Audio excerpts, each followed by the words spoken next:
Rajamouli, prince Mahesh Babu తెరకెక్కిస్తున్న cinema ఎస్ఎస్ఎంబీ 29. ఈ సినిమాకు సంబంధించి ఏ వార్త బయటకు లీక్ అయినా సంచలనంగా మారుతుంది. ఈ సినిమాలో హాలీవుడ్ నటి ప్రియాంక చోప్రా నటించనుందని తెలుస్తుంది. తాజాగా ఆమె హైదరాబాద్ చేరుకున్నారు. దీంతో మహేష్, రాజమౌళి ప్రాజెక్టు కోసమే హైదరాబాద్కు వచ్చారంటూ కామెంట్స్ వినిపిస్తున్నాయి. ఆమె విమానాశ్రయంలో కనిపించిన వీడియోలు సోషల్ మీడియాలో షేర్ అవుతున్నాయి. ఇటీవల పూజా కార్యక్రమాలతో ఈ సినిమా స్టార్ట్ అయింది. ఈ సినిమా షూటింగ్ పై త్వరలోనే అధికారిక అప్డేట్ వచ్చే అవకాశం ఉందని ఫ్యాన్స్ భావిస్తున్నారు. మూవీ టీం ఇటీవలే హైదరాబాద్ లో పూజా కార్యక్రమాల్ని నిర్వహించింది. అమెజాన్ అడవుల నేపథ్యంలో సాగే ఈ కథలో పలువురు విదేశీ నటులు కనిపించనున్నారు.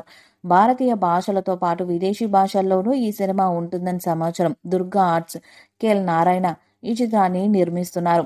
వెండి తెరపై సరికొత్త లుక్లో మహేష్ కనిపించనున్నారు. విజేంద్ర ప్రసాద్ కథను అందిస్తున్న ఈ సినిమా ఎప్పుడెప్పుడు సెట్స్ మీదకి వెళ్తుందా అని అంతా ఆసక్తిగా ఉన్నారు. అయితే ఎస్ఎస్ఎంబీ 29 కోసం రాజమౌళి పలు ప్రదేశాలు కూడా వెతికే పనిలో పడ్డారు. ఇక మహేష్ బాబు మాత్రం సోషల్ మీడియాకు కూడా దూరంగా ఉంటూ పూర్తిగా ఎస్ఎస్ఎంబీ కోసం పలు విద్యలను నేర్చుకుంటున్నట్టు తెలుస్తుంది.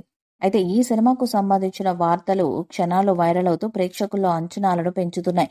త్రిబుల్ ఆర్ బ్లాక్ బస్టర్ తర్వాత దర్శక దిగ్గజం రాజమౌళి దర్శకత్వంలో రూపొందుతున్న pan world movie SSMB 29. Super star Mahesh Babu ఈ సినిమాతో డైరెక్ట్ గా పాన్ వరల్డ్ స్టార్ గా ఎంట్రీ ఇవ్వబోతున్నారు. నిన్న మొన్నటి దాకా ఈ సినిమాకు సంబంధించిన ప్రీ ప్రొడక్షన్ పనుల్లో బిజీగా ఉన్నారు.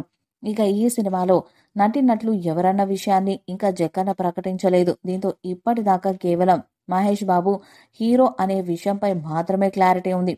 ఈ మూవీలో నటించబోయే హీరోయిన్ ఎవరన్న విషయంపై ఇంకా సస్పెన్స్ కొనసాగుతుంది. గత కొన్ని రోజుల నుంచి ప్రియాంక చోప్రా హీరోయిన్ గా నటించబోతుంది అనే రూమర్స్ వైరల్ అవుతున్నాయి. ఇక తాజాగా ప్రియాంక చోప్రా టొరంటో నుంచి డైరెక్ట్ గా హైదరాబాద్ లో ఈ రోజు ఉదయమే ల్యాండ్ అవ్వడంతో ఆమె ఎస్ఎస్ఎంబీ 29 షూటింగ్ కోసమే హైదరాబాద్ కు వచ్చిందని జోరుగా వార్తలు వినిపించాయి.